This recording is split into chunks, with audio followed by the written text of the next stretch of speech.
husto ang karakter mo noon bilang si Trudis, liit na makulit at mausisang bata. Ngayon dalaga ka na, makulit at matanong ka pa rin daw? Yes. Truth? Yes Truth? po. Truth. Or lie? Huwag mo na sumagot. Ay, Truth? sorry po, hindi pala sasagot. Sorry po, na-excite po ako. Ganyan sige. po sa tunay na buhay si Jillian. Ay, Oo talaga nga ba eh, sinungaling? napaka... Truth or lie?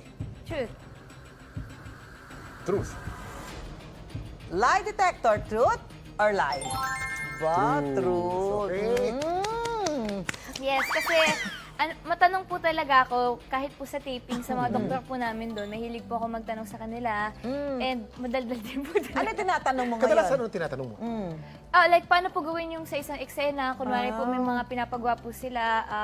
Like, last time po pinagawa sa akin yung Heimlich Heimlich maneuver. Opo, ganon. So, mahilig po ako magtanong, saan po ba ilalagay yung kamay, ganon. As in, Natuto ko naman ng Heimlich maneuver. Opo. Sino pinag-experimentuhan mo ng Heimlich maneuver?